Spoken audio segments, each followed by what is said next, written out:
felt it rationally, but this sense of urgency has me wondering. Thought that I had figured it out, nothing could get through to me, but this kind of chemistry has me wondering. When you're not around it, all goes black and white. How come I'm not seeing in color? Lost without you, I can't make it through the night. How come I'm not seeing in color?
A real clockwork soldier.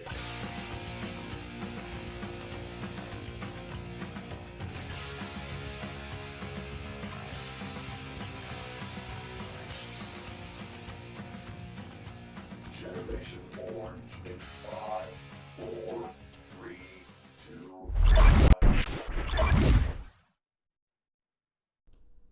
I almost forgot.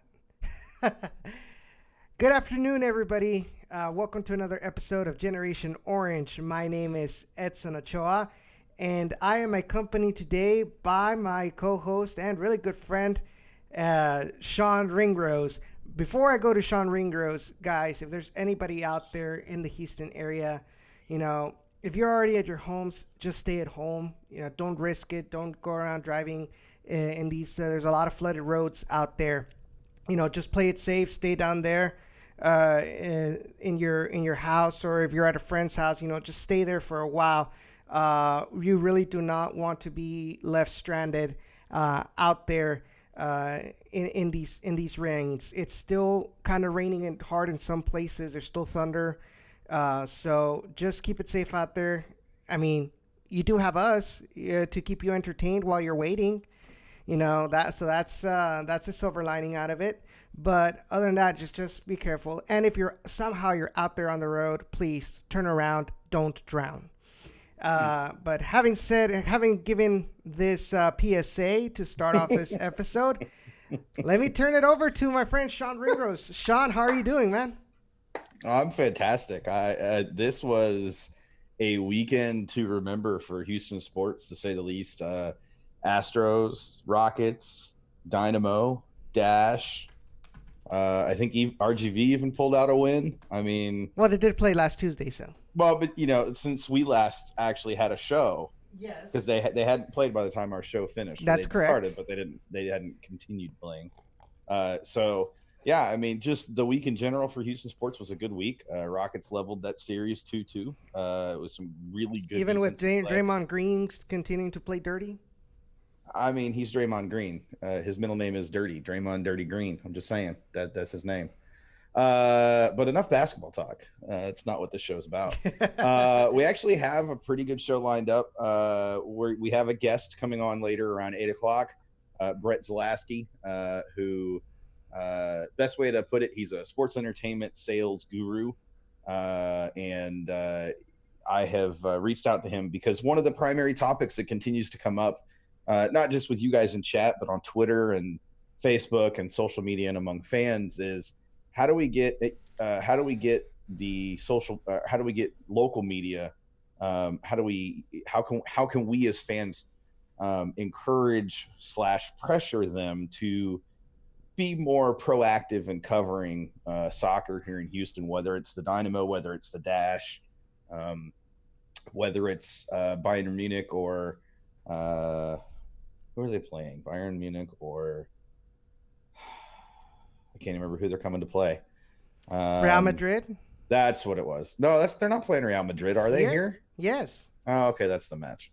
Yeah, you could tell I plan to go. Totally plan to go. No, probably not going.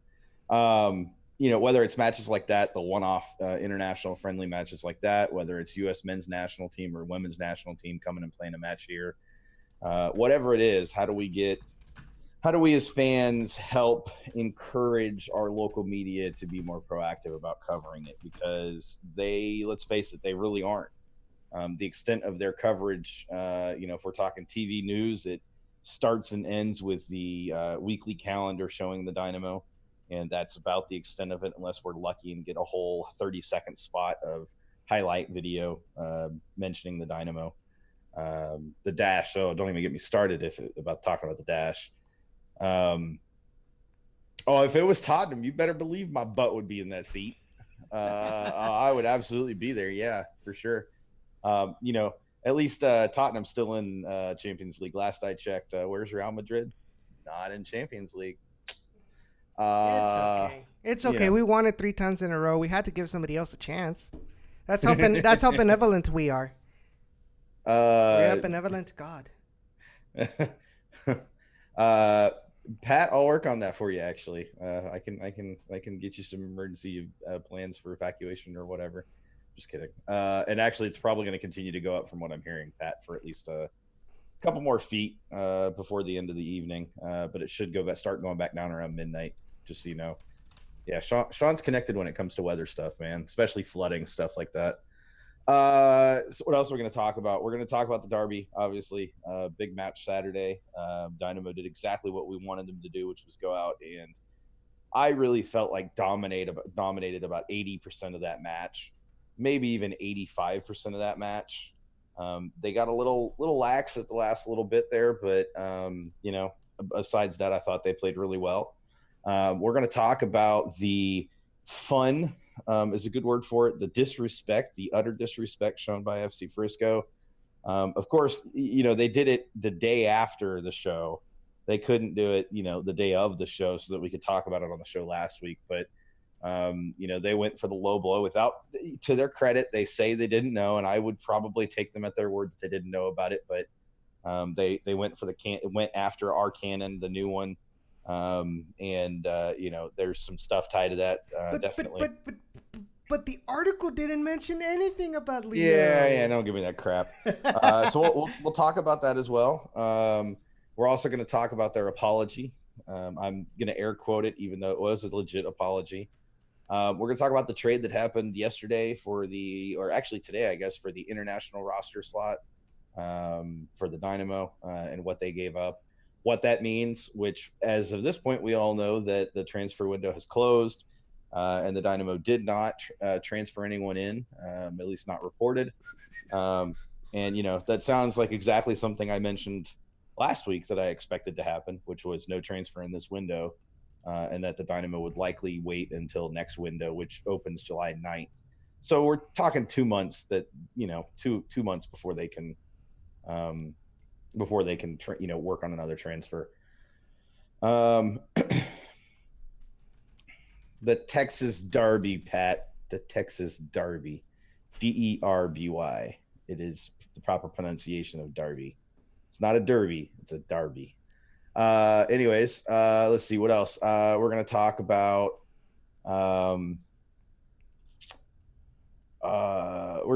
the Dash and their match this past week against the Orlando Pride and the 1-0 victory with what was a hell of a strike by Kalia Ohai. If you have not seen that video, we will take a break today at some point. I'll have Edson pull that video up and link it in YouTube chat. It's pretty freaking fantastic. Up for goal of the week. I think it won it. It better as hell have won it. I can't imagine there being many more goals that were better than that. What's interesting? There's only one other goal that was up for goal of the week, and it was just any random regular goal. Yeah. Was it by somebody who was a named player, or was it just kind of just a whatever goal? I cannot recall exactly. All right. I'm not gonna lie.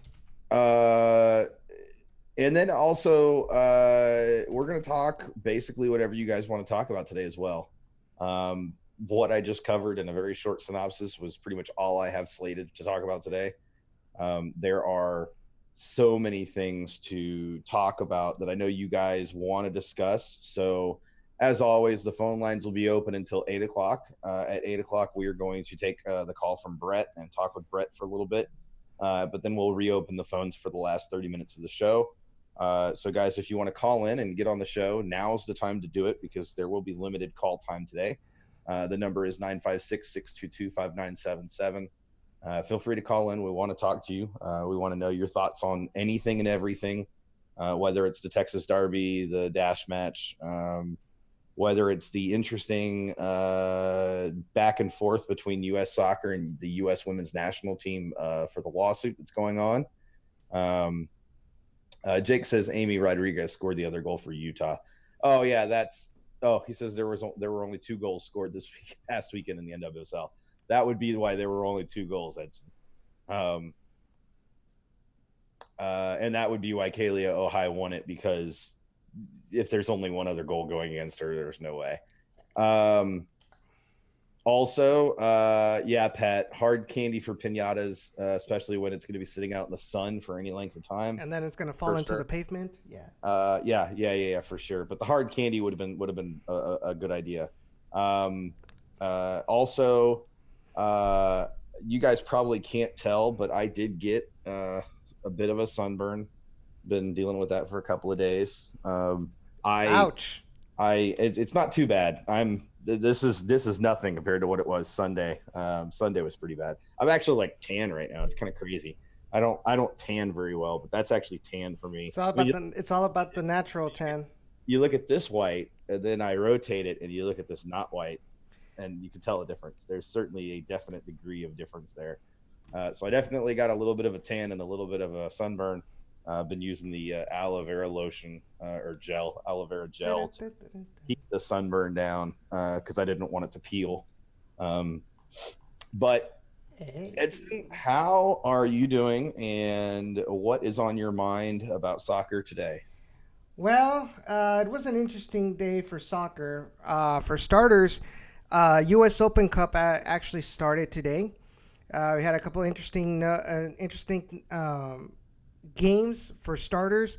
How in the world is New York Red Bulls 2 participating in the Open Cup when everybody keeps on saying that the rules say that two teams are not allowed to play in Open Cup?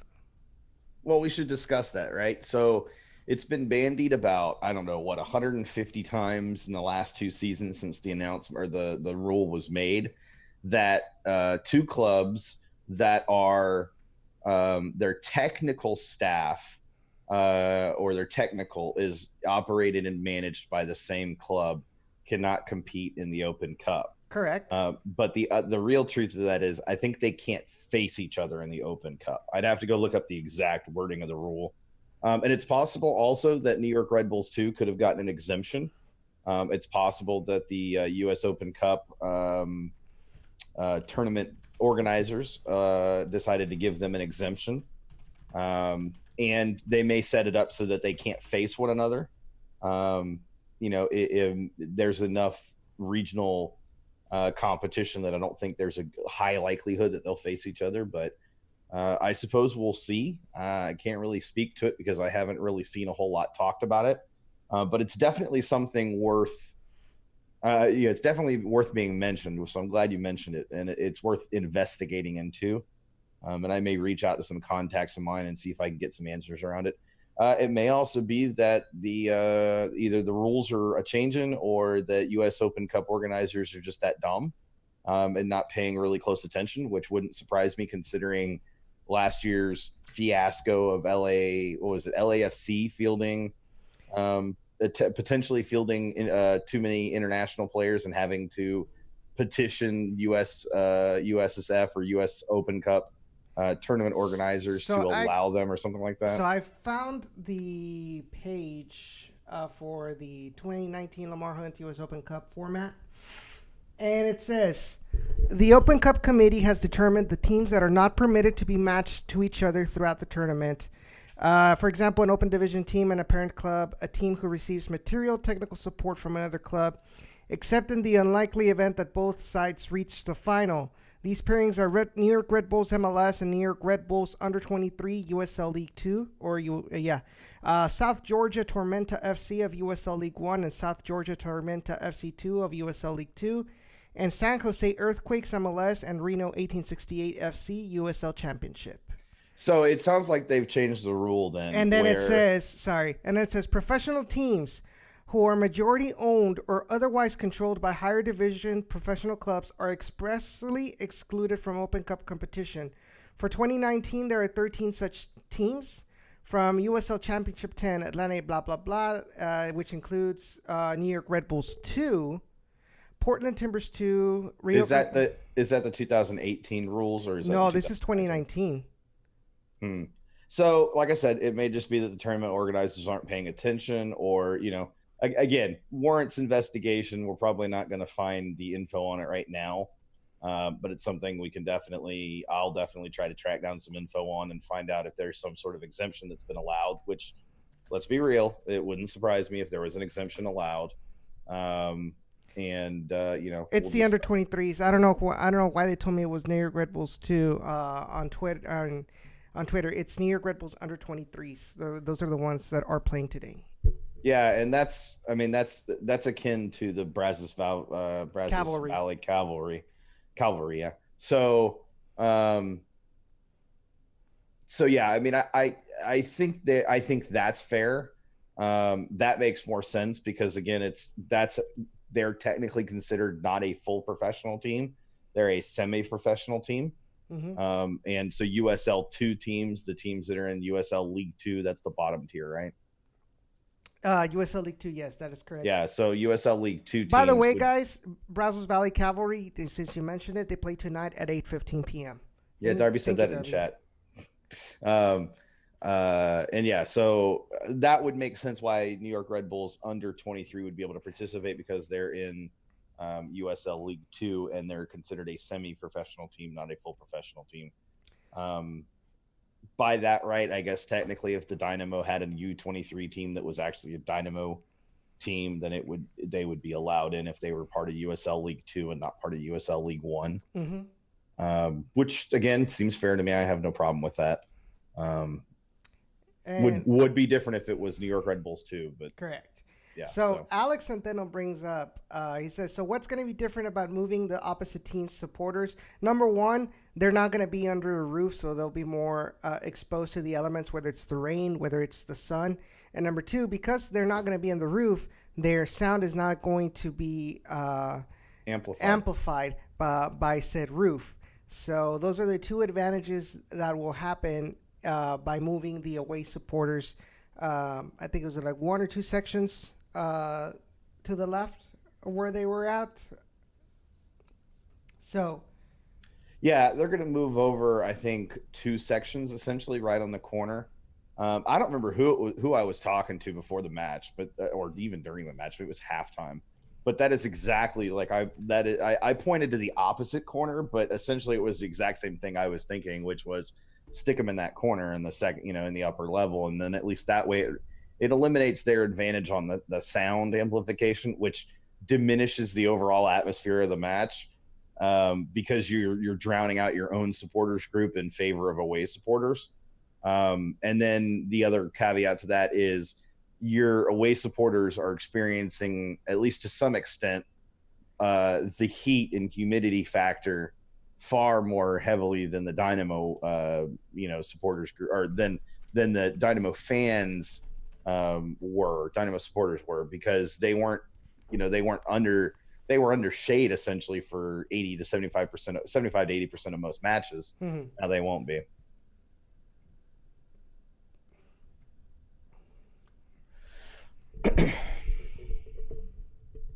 So yeah, but I think it. Yeah, I mean, Jay was the one who tweeted out about that. He tweeted it in a reply to somebody, and I happened to see it as it scrolled across the timeline. And I think it's a good move. And I again, we've talked about it this season, that we talked about it, kind of in the off season, that it feels like the Dynamo front office this year is more focused on listening to fans and trying to adapt and adopt ideas and considerations that the fans are requesting. And that's been a big one. I've heard it from a number of people that would make a lot of sense to just move the away supporters out from underneath the overhang. But on the flip side of that, if the front office is going to take that initiative to do that, and they're going to make that happen, then it's on us as fans to make sure that the supporters groups, for the Dynamo are as full as they can be, that there's enough people in them to be loud, louder than away traveling fans, unless they're Tigres, and that they're well represented, because again, they're making the effort, they're doing their part. So it's on us to do our part. And we do talk about that frequently, that, especially now that it's on us to do our part. We have to meet the front office halfway. If they're going to be willing to make the moves that we ask, it's our responsibility to make to meet them halfway and do what we can to help the cause, so to speak.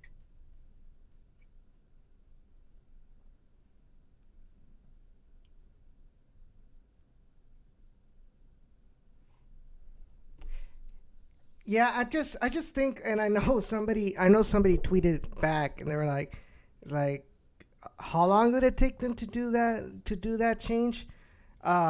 Because there were at times, especially in the first half, where you could actually hear more the Frisco supporters compared to EB and Texian Army, and that's because I was sitting down like at the side of Texian Army. I don't remember what it was, and I could still hear them a little bit more.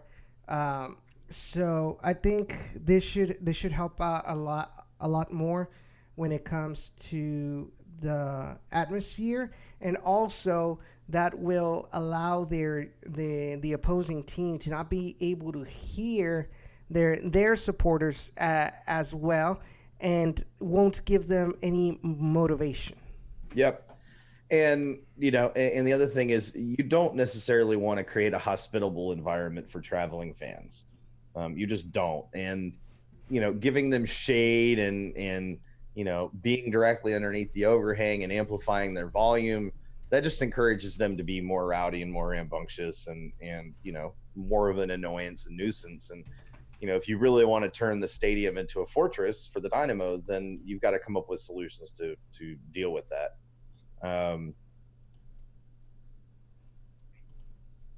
I'm interested to see how it goes over, and how it ultimately, whether it really does help the supporters groups or not. Again, it's on the supporters groups to be the ones that are engaged and active and loud and chanting and cheering, and La Banda, not La Banda, Los de Siempre. Los de Siempre. Sorry, I was close. I was trying to remember. Thank you. Los de Siempre. I'm sure. I'm here for you, buddy. I'm sure Cisco will appreciate the fact that I even remembered that. That they've done a really good job at being loud, and playing throughout the entire match. And no, is it perfect? Of course not. But it's on fans as much as we can.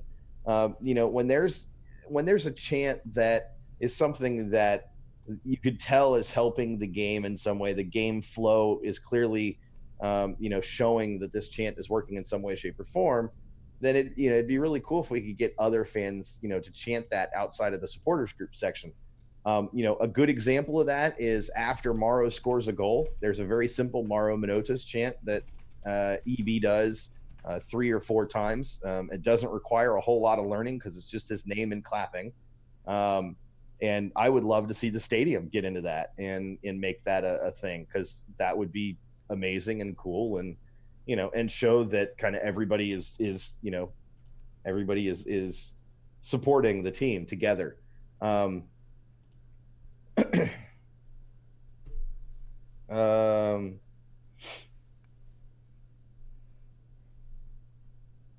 Yeah, Cisco, you guys had 2 trombones, but you did at least have a trumpet too. I saw that. So you guys at least had your 2 bones and your trumpet. But that's the other thing too, right? Like, I know for a fact that there are fans out there that are musically talented. They're more than capable of playing an instrument. And those are the type of opportunities that, hey, you don't even have to chant if you just sit there and play for 90 minutes. And I know it seems like they play for 90 minutes, but what they do is they play for 15, 20 minutes. One of them takes a break while the other continues playing, because there's only 2 trombones. And, so they kind of alternate a little bit to give each other a rest, and then they rest during halftime and once the match is completely over and they've marched out. But I really would, I'd like to see the EB band grow. I'd like to see them, pull in more members and become a bigger force. And, but that's a good example though, right, Cisco? Like, I mean, you don't have to necessarily know the songs. You have to go practice, obviously, but you don't have to know the songs to go play. I mean, I don't know anybody else that was in marching band or anything that I can think of that totally played an instrument in marching band.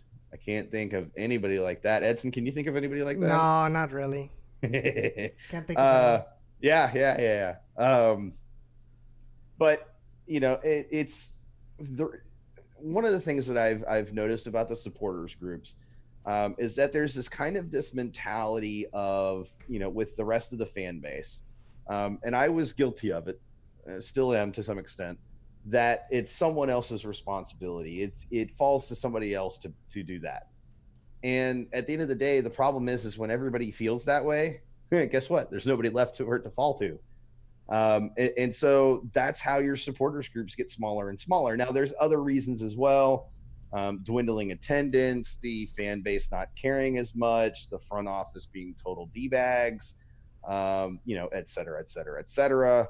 Those type of things do play into account, but I do think there's definitely, there's definitely a huge opportunity right now for fans to get involved. And, we talk about it, it's an opportunity for fans to get involved and be part of the change instead of, being the ones who, sit in their seat and complain about the lack of volume or the lack of atmosphere in the stadium or, whatever they want to specifically complain about. You can address it by simply getting involved. You really can. And trust me, they're trying. They are trying very, very hard. Edson will attest to this. They are giving it their all, match in and match out. Just because you can't hear them, sitting halfway across the stadium, the EB band is playing throughout the entire match. A lot of people are chanting throughout the entire match in the supporters groups.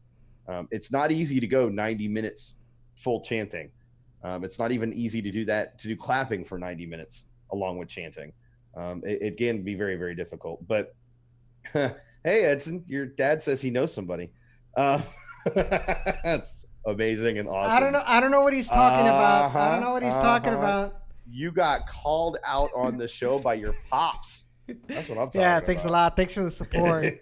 Hey, Callow, I don't know if they would be about an accordion, but I'm telling you right now, I know some people in TA that would be down for an accordion playing in their section. Yeah, Cisco had a busted lip. What? That was like, you busted that thing like CCL. Yeah. That thing still hasn't fully healed, has it, Cisco? I don't know what you're talking about, Darby.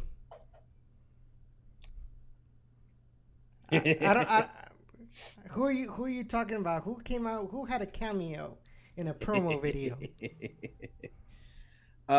Somebody who also played trombone for a little bit, or trumpet. I don't remember which it was trombone, wasn't it? Trombone for Stampede, I think.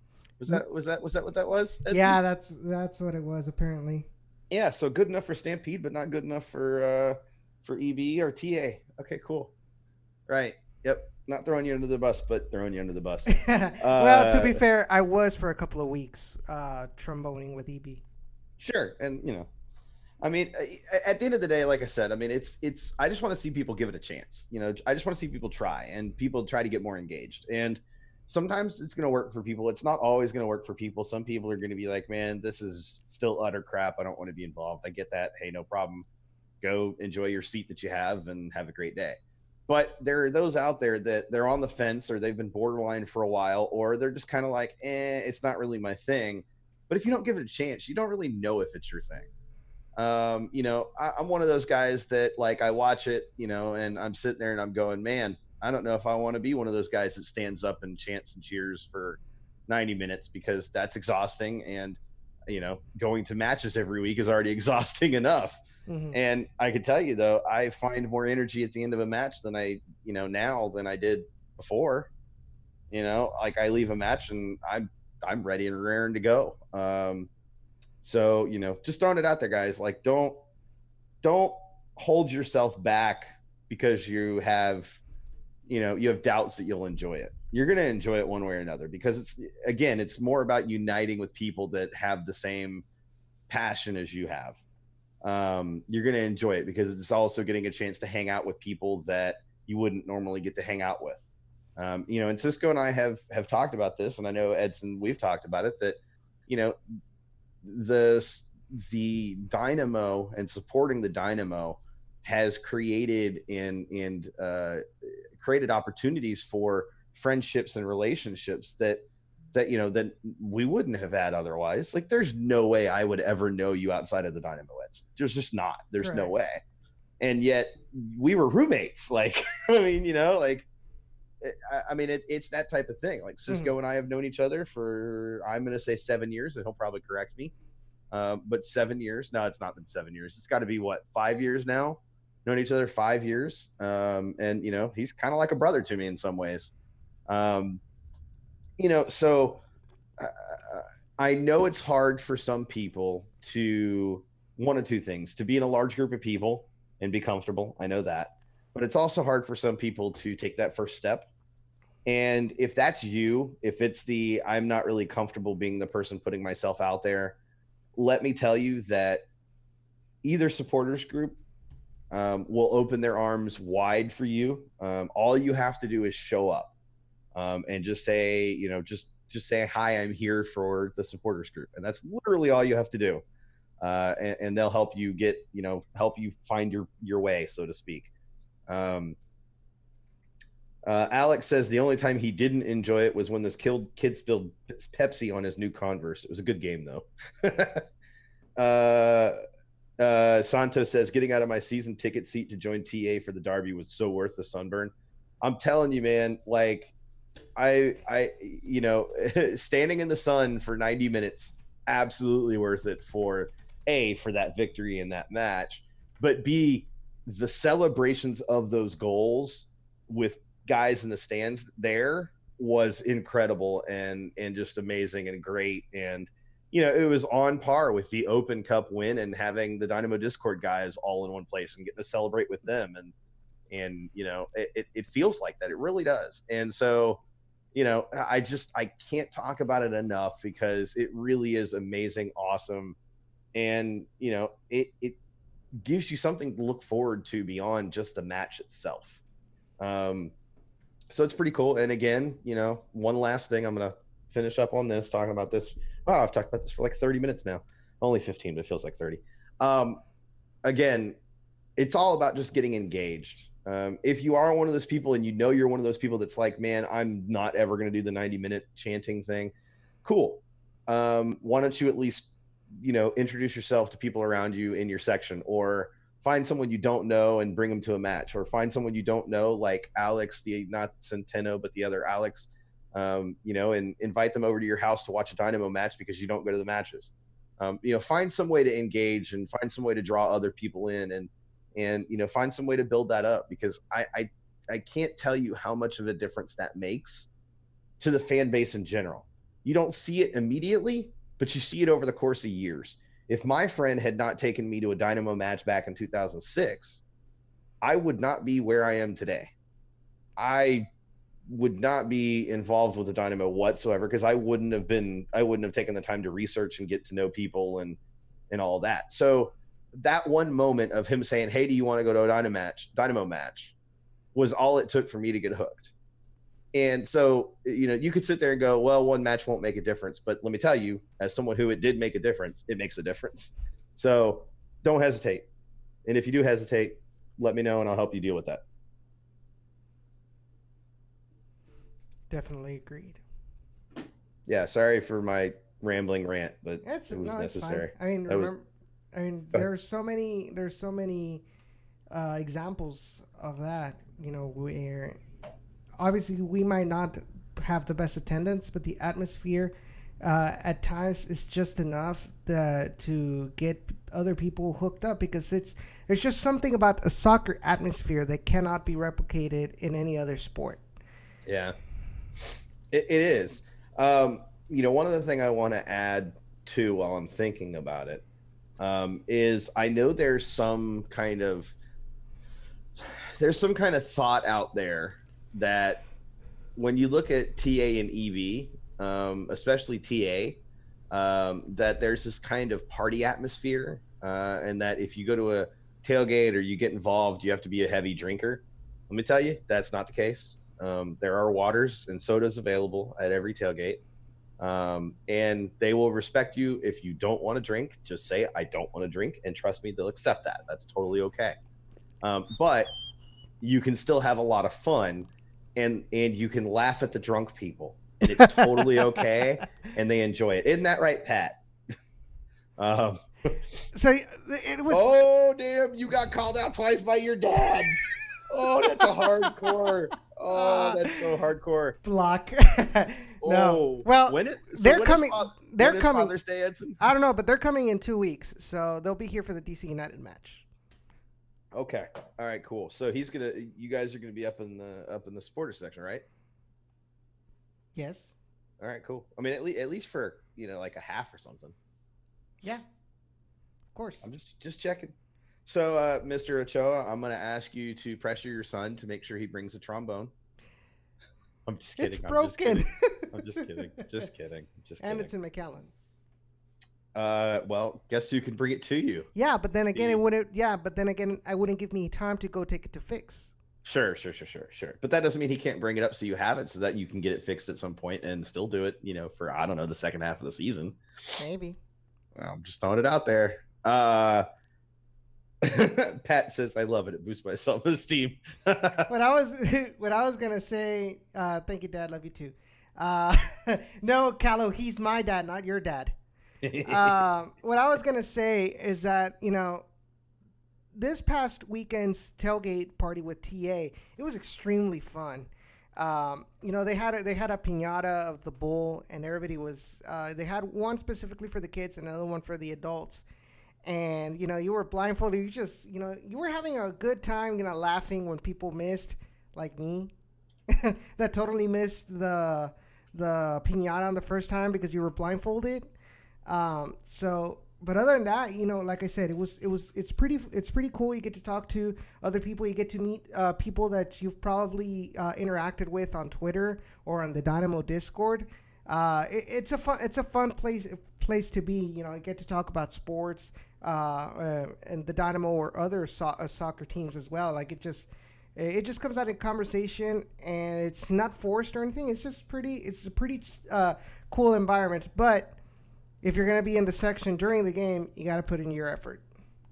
Yeah. I mean, that really is what it comes down to is, you got to be willing to put in the effort. And like I said, I know there's a lot of people out there that kind of think, well, it's somebody else's responsibility to make the music, to do the chants, to do the tifos, to do the banners, to wave the flags, to, whatever else there is to do, to organize and run the tailgate. But let me tell you, at the end of the day, there's only so many supporters group members. And if those are things that you've partaken of and have enjoyed, then there are opportunities for you to volunteer and help organize those things, because they definitely need more of them, for sure. This weather stuff is getting really interesting. Sorry, just getting all kinds of alerts buzzing on my phone. Oh, I thought you were looking at the radar. No, they're cool. Because that's what I'm doing. Nice. There's a flash flood warning until 10:30 for this area. Excellent. Good thing I'm not going anywhere. Pat says, yeah, we had a Twitter person come to our tailgate and unexpectedly reunited with two high school friends, and they all freaked out. It was adorable. Yeah, I mean, it's stuff like that happens all the time, though. Like, I mean, people come out to tailgate and they're like, man, we talk on Twitter all the time. And it's like, oh, you're that guy. Of course you are. Or you're that person. Of course you are. Like, I would have never pictured you being this way. Like Santos. I totally did not expect Santos to be the way he is. But I love Santos all the same. He's amazing. But I really don't know what I imagine Santos like looking like. Same thing with like Pat. When I first met Pat, that is not what I expected Pat to look like. I expected the white bald guy, but I did not expect Pat to be Pat. And there's just, I don't know. Like, we talk about it all the time. It's the one family, one Ohana thing. I mean, it is. It really, really and truly is. And, I'm going to use this as a segue. The one family thing, I think it is epitomized right now for the Dynamo in the memory of Leo.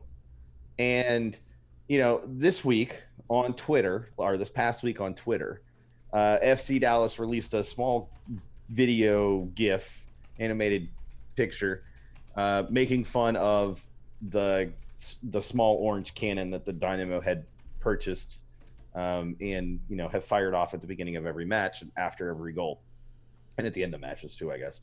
And they made fun of it, and they opened a can of worms. They opened the Pandora's box. That wasn't even a can of worms. That was Pandora's box. So the Dynamo at the beginning of the season, and they had been talking about it before the season started. They just talked about it kind of quietly because they had to get approval for certain things from Leo's family. But the cannon was dedicated in honor of Leo, and it's called the Ponce. for a reason. And so when FC Dallas mocked the Cannon, they didn't realize, according to them, they were basically being disrespectful to the memory of Leo. And so I called them out on Twitter, and I want to talk about this because I'm really proud of the Dynamo fan base on Twitter, because there were at least 15 to 20 people that jumped in and echoed the same sentiment. Like, you really, who is honking, dude? I don't know. They echoed the same sentiment on Twitter though, and they were like, guys, this is utter BS, or this is disgusting. Can't believe you would do this. And within like 12 hours, it was within 24 hours at least. Within 24 hours, essentially, I went to bed and woke up the next morning, and FC Dallas had issued an apology tweet and letter, apologizing. They didn't realize it was dedicated to Leo. They would never disrespect Leo's legacy like that, that sort of thing. But I was super proud of the fan base because the fan base jumped at, and it wasn't about Frisco. It was about the legacy of what Leo is and what Leo represents. And I really feel like, okay, so now I'm going to shift from that. So let's fast forward to the match, right? So the match is happening. We're up 2-1, and FC Dallas scores a goal in the 90 plus 3 minutes, right? Because we had 5 minutes of stoppage or something like that. Correct. 90 plus 3 minutes. And it's called back for an offsides or a foul or something. I think they called a foul against Figueroa. I thought it was a foul. Yeah, a foul committed on Figueroa. Yes. And I turned to, I don't remember who it was after the match was over, and I was like, that was the most Leo ending ever. Like, that was such a Leo move to pull, if you think about it, because Leo was all about having fun and the opportunity to give the Frisco away fans that moment of, hell yeah, we drew, and then immediately pull it away. Like, say what you will, it was divine intervention and it was totally Leo. And it was amazing because it was like, I knew the moment it happened, I was like, that's so Leo. That is so Leo. And so it was really cool. And it made that match, I said I didn't care about the rivalry right now as much. And I don't because we're better than them right now, on the pitch. And I feel like off the pitch, now that we've got John Walker and Deanna Witter, I feel like we are better on the pitch, in the front office, and off the pitch in general. And we have the best podcasts. But it just, the rivalry for me has taken a back seat to this season, because this season, the way the team is playing right now, I don't, the only thing that can stop the team is themselves right now, it feels like. And so it just, I don't know. I cared about it. I went because I didn't want Frisco to win or even draw, but it didn't hold the same luster to me that it didn't hold the same heat, the same intensity. Passion? Yeah, it didn't hold the same passion for me. And maybe that's just me as a fan, looking at the bigger picture overall instead of focusing on that single match. But it was, it was seriously I went to that match and I was like, there's a little more here, but not much more. I didn't feel an additional significant amount of intensity. It definitely felt like the supporters groups had the additional intensity, but it didn't feel like the average Joe Schmo fan felt any different about the match. Callow notes also that when the Twitter war was happening, if you will, that we even had writers from Seattle joining on our side to defend or to take Frisco to task for such a disrespectful move. And it was kind of cool to see that as well, because it was it really showed you the importance of something like that. Edson took a swing. What? Yeah. Oh yeah. Edson took a swing with the beady stick. He didn't succeed, but he took a swing. No, I missed the first one, and the second, and then the second one I finished decapitating that piñata.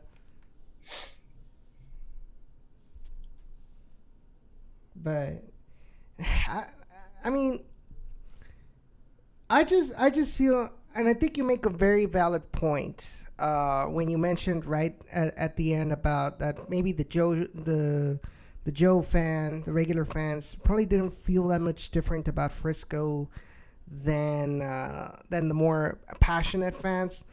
And I don't know, and that's the question I want to ask, like, who is responsible to make sure that the Joe fans also feel that extra motivation, extra passion over rivalry games? Well, let me ask you, if you're a Tigres USA fan and you don't really care about Monterrey, it's just not something you care about because you've never experienced the rivalry, and you go to the match, who is the one that gets you that intensity?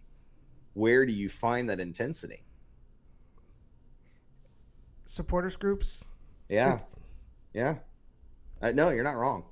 I mean, it's got to be something that has to come from. I'll tell you another one. Media. Yeah, local coverage. The media get hyped about it just as much as the players and the fans do in the front office. And that's something that is lacking, both from the Dallas side and the Houston side. Neither city has major news coverage and media coverage of their teams. And so, the rivalry is just kind of ho-hum. It's the average fan can't get into the rivalry because they don't even really know it exists. You look at the Astros and their rivalry with the Texas Rangers, and it's all over national media. But you look at the Dynamo and the I was going to say the Friscos, but they're not the Friscos, they're the Hoops. The Dynamo and the Hoops, and you're lucky if you even know that it's a rivalry week. And so I think, and we'll talk about that at 8:00 with Brett in 14 minutes. But that's one of those things that I think that, and of course it takes time to generate the rivalry too, to build it up to that intensity like it was before. I feel like it died out though when the Dynamo had their kind of, and I call them the lean years, where the Dynamo weren't as good and there wasn't nearly as much competitiveness to the rivalry. Mm-hmm. And it's a shame because that rivalry in the 2006 to 2012 and 2013 years, that rivalry was intense as hell. I remember the Carlos Ruiz kick on Ricardo Clark or Rico kicking him. I remember the red card. I remember moments that I can't talk about on air. That just I remember from these different rivalry matches, and I just feel like now when we go that it's just like totally, there's still some intensity there, but it's not the same anymore. It really isn't.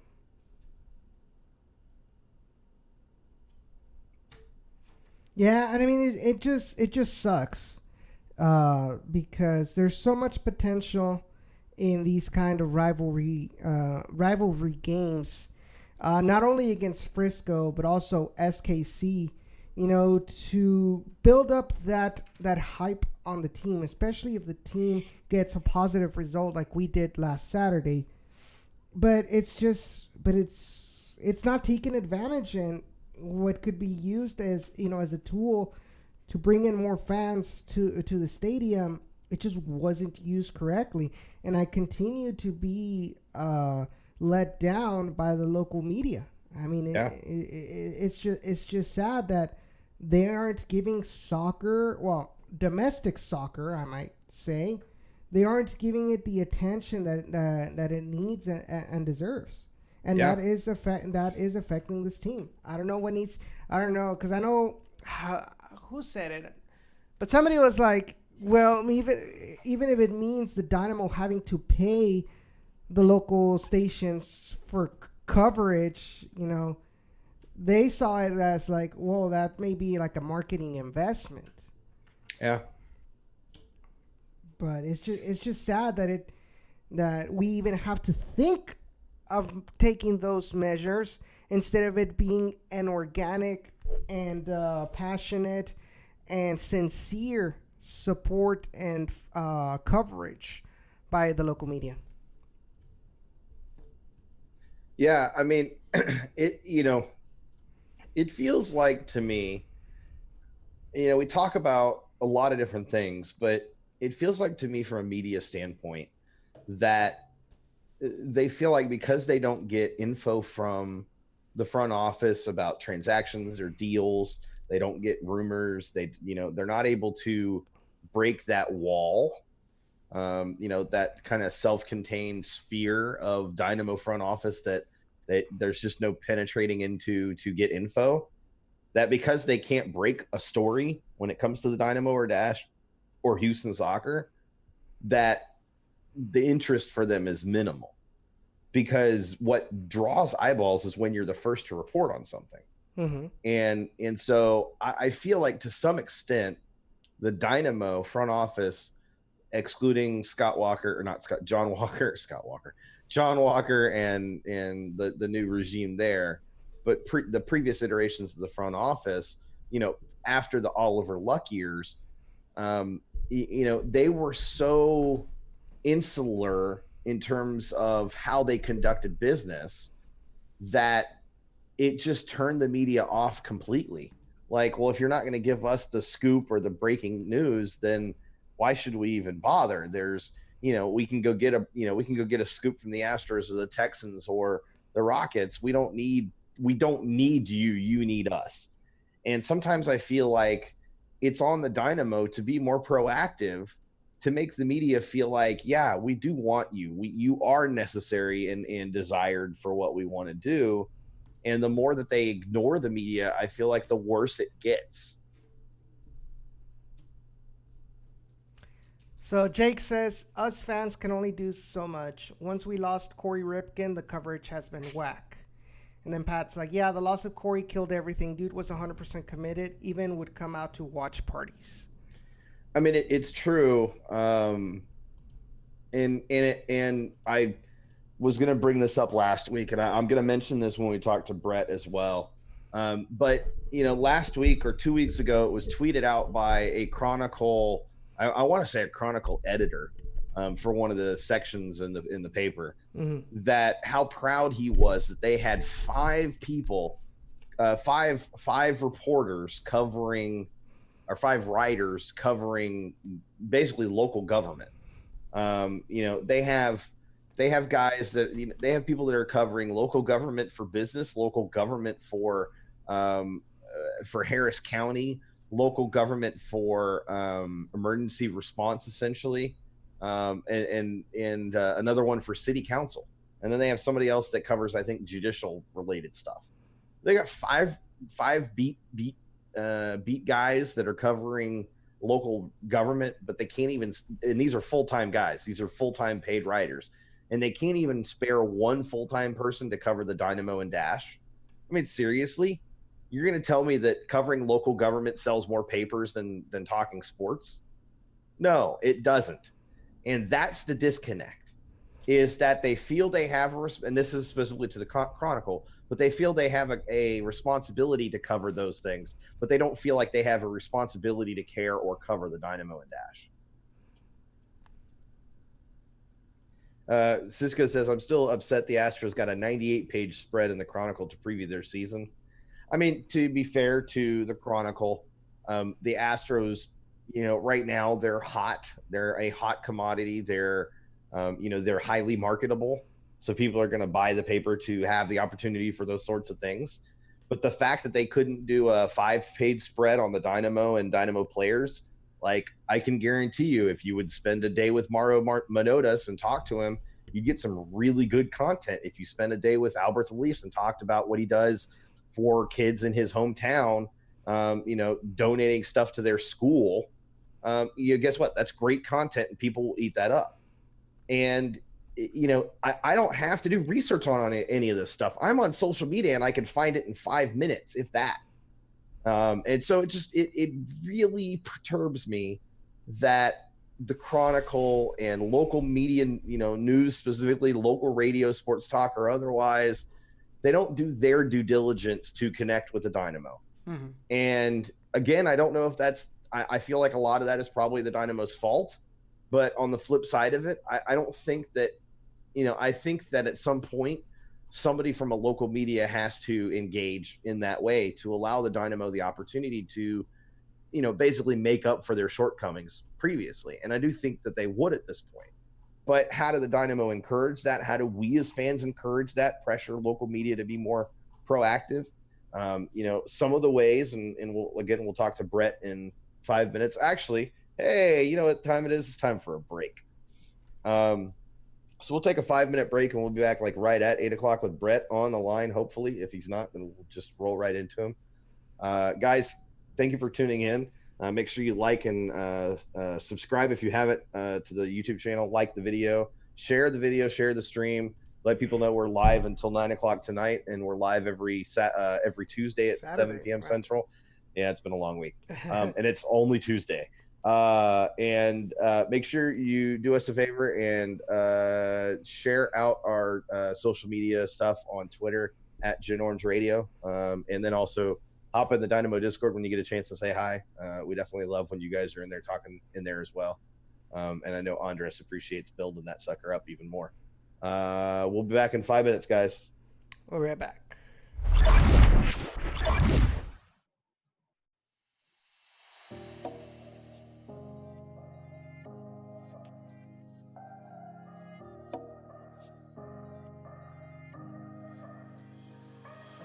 Hey, I don't think you're there, but it's 2 a.m. I'm awoke and scared. I'm alone tonight. Yeah, I'm alone tonight. Do you still sleep with that old brown bed that I won for you at our first date fair? I'm alone tonight.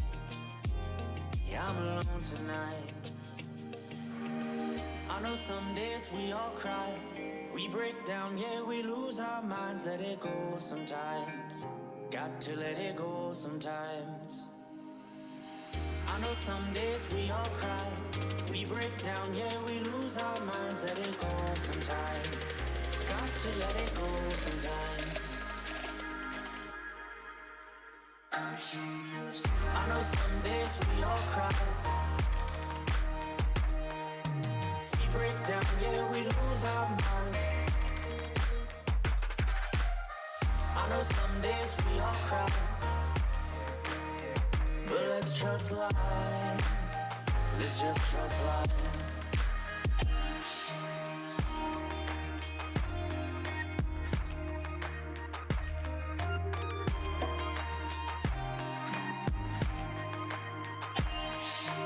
So, I know it's fair that we traveled up and down everywhere, but I'm alone tonight. Yeah, I'm alone tonight. Do you still drive that old Accord that broke down on us and was uninsured? I'm alone tonight. Yeah, I'm alone tonight. I know some days we all cry, we break down, yeah, we lose our minds. Let it go sometimes. Got to let it go sometimes. I know some days we all cry, we break down, yeah, we lose our minds. Let it go sometimes. Got to let it go sometimes. I know some days we all cry, we break down, yeah, we lose our minds. I know some days we all cry, but let's trust life. Let's just trust life. In time it all works out. It's nothing to cry about. We always have our doubts, but let's trust life. Let's just trust life.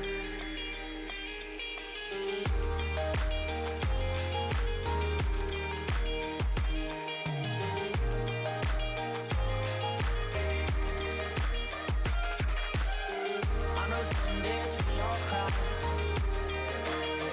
but let's trust life. Let's just trust life.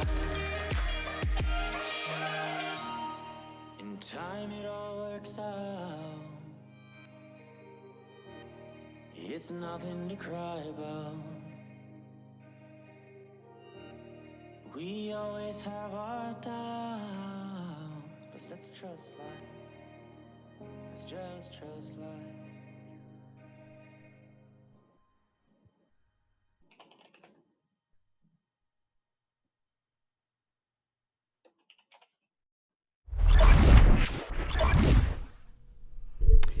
Well, guys, welcome back to Generation Orange, to hour number 2 of your favorite Houston Dynamo podcast / radio show. If you guys still don't know us, if you guys are new around here, first of all, what took you so long? What took you so long to find us? But anyways, thank you guys for actually finding us. If you have not subscribed already, be sure. I bet that's Brett. You should answer the call. Of course. All right. Welcome to Generation Orange. Who are we speaking with?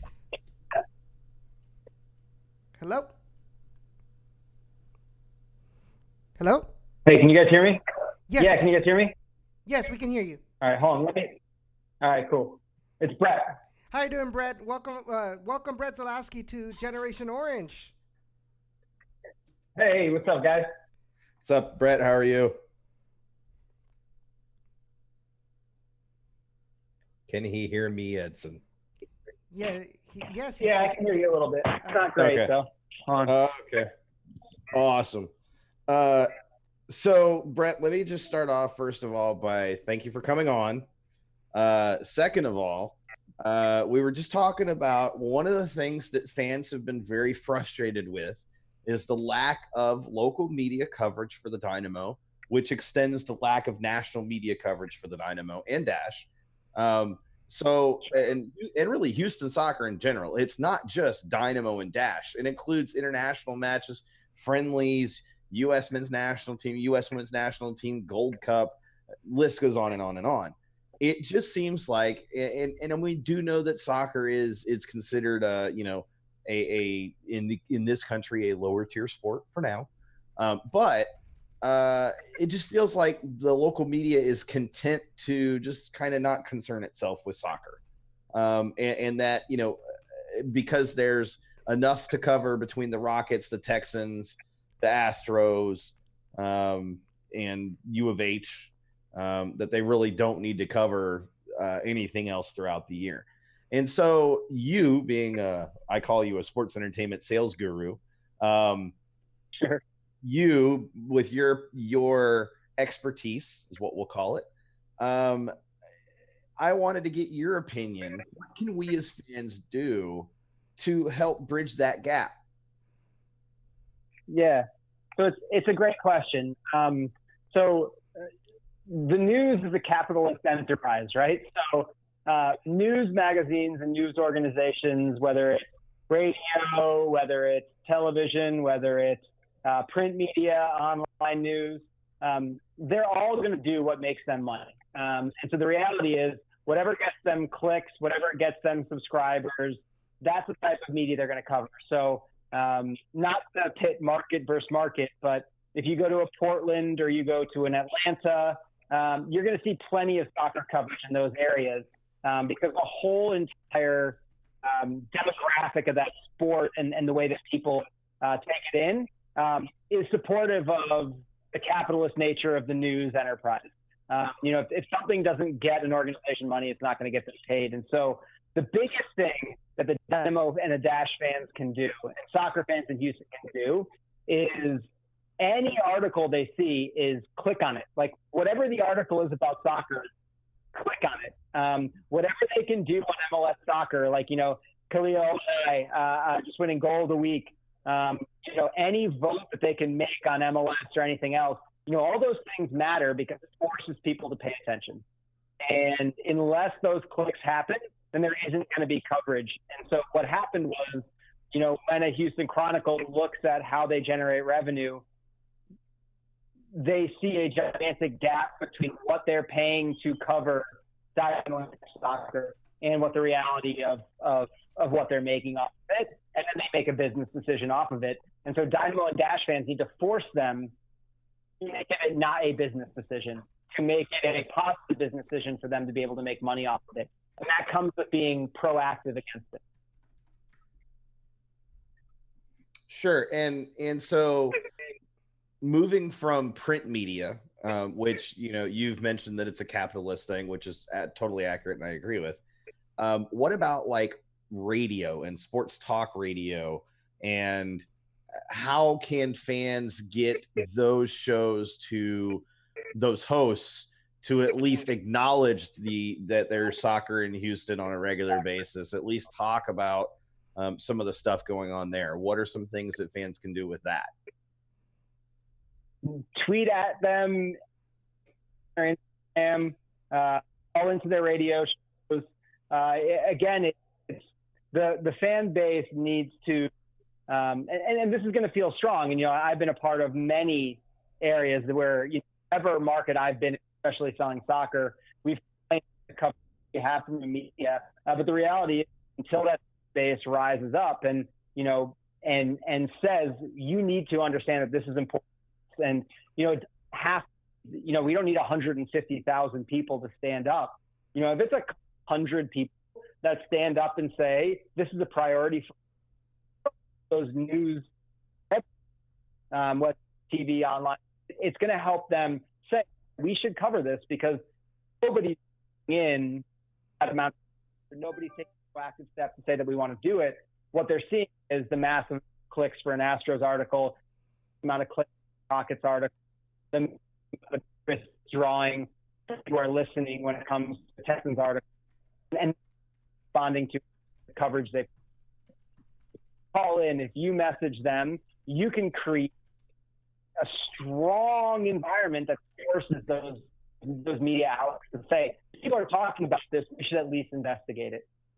Sure. Yeah. And Glenn Davis, who obviously has the largest soccer show and podcast down here in Houston, he talks about that all the time, that he's got a show devoted to soccer that's on the radio, and he struggles to get callers calling in to talk about the Dynamo or Dash.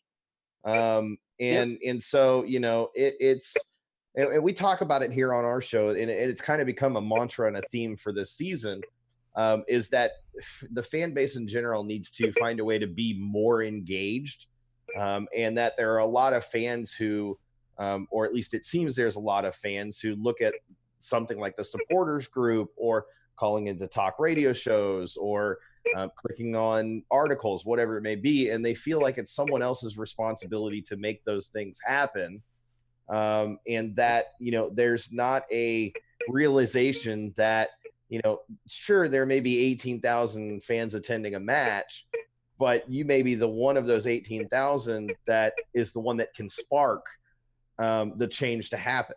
And all it takes is you being engaged, you diving in and consuming as much soccer content as you can when it comes to Houston soccer, you taking the time to make a 15-minute phone call into a sports talk radio show or an internet podcast talking about soccer. You taking the time to tweet at a sports talk radio host or a news station, or on-air personalities now have their own Twitter accounts, and they've got the official studio call sign in their Twitter handle. So you can be the one to take the time. And so, Brett, my whole real reason for wanting to get you on was just, A, I wanted to ask you those questions, but B, also to really dive into what things we as fans can do. And then also, where can we – let me ask you this question. As a sales guy, this question is really important. If I'm a fan and I have a friend that I want to bring to a game, what kind of an impact does bringing that one fan to a game have? And again, you guys know this. Soccer's been the bread and butter of my career for the last decade. And, I was actually a college baseball player, right? And who's now one of those people that's completely in love with soccer. And, the easy way to answer that question is, well, almost none. But the reality is we have one of the most incredible products out there. And I think that's the thing that's connected me most to soccer And the multiplying effect of bringing one fan to a soccer game is actually way more in soccer than it is any other sport, especially if it's the first time that fan's come to the game, because that environment is incredible. And, I tell this story and I tell this when I do sales trainings and I do sales consulting. I've got two stepsons. One of them is 9, one of them is 5. And, we go to a Houston Astros game, and, they're so excited to go to it, but they're checked out by the end of the first inning, right? And they go to a Houston Dynamo game, and they're singing along with the fans. They're engaged in the game, and so the effect of bringing one friend in soccer is massive, because that friend is going to be completely blown away by it. And maybe hockey has that effect, but there are no other professional sports in the United States that have the effect of bringing someone to a game and opening their eyes about something the way that soccer does. And so the impact of that is so great, that bringing one friend once, taking one of your friends from the office, that multiplying effect that it has is so much more valuable in soccer than it is anywhere else. So the question came in on our chat, and I thought it was a good question, so I wanted to ask, how does a person clicking a website link make a company money? Specifically, more referring to, you said that if there's an article out there, click on it if it's talking about soccer to get that click. Yep. How does that translate into the money process? Yeah, so that's what those organizations use when they're selling advertising. And so whenever they're selling advertising, they are talking about the clicks. They're talking about the engagement. If it's on radio, they're going to talk about the ears. If it's television, they're going to talk about eyeballs. And all of that is in direct response to what actually gets those clicks. And again, I say this and I mean this, this doesn't have to be an upswell of like 15,000 people. If a Dynamo article goes from getting like 7 or 10 likes and 100 clicks to all of a sudden getting 50 likes, the Houston Chronicle, even if it's just the AP report of the game that weekend, if that happens in the marketplace, it's going to make them take a step back and say, all right, this is something I can sell to advertising. Because it's not like they're waking up being like, we don't want content. They want content, but the content has to make them money. And Sure. For that to happen, they need to be able to go to an advertiser and say, here is net positive for us, and it's going to get eyeballs for your garage door overhead company. No, and I think that I wish I could encapsulate that, and maybe I will, into a tweet. It doesn't take 15,000. If 50 people, if 50 fans click on an article and show the increase over, day over day or week over week or month over month or year over year, show that they're being more engaged and more proactive and they're searching that content out, I can tell you, because I'm in an industry that does look at those things as well, that it really does make a difference. And there are companies that specifically track that information so that companies like media companies, when they're forming their opinions of what shows should we have on the air, what stuff should we talk about, that's literally all that company does. And if they see that jump, believe me, it does make a difference. And so, yeah, I mean, it like you said, I think I want that to just be wrung out through the entire fan base. It doesn't take 15,000. It really only takes 50, joining together and doing it together in a unified, connected, consistent basis. That's the other thing too. It can't just be one article. You have to do it consistently over a period of time so that they see that this is something that's going to continue. If they see a one-day spike, whatever, that's going to go away. But if they see that consistently rising and staying, or at least staying the same after an initial rise, then they know that content is going to continue to get engaged with. And they know that there's at least, so like you said, there's at least additional opportunities for advertising revenue that they don't currently have. And I'll say this, I've had the pleasure of working in a number of different organizations. And I certainly had the opportunity to see multiple other organizations. And listen, it's very easy to play an organization when this stuff happens. But I'll tell you what, if you give Zach Emmons, and I hate Given any ante to play with, he's going to win that game. He is excellent at his job.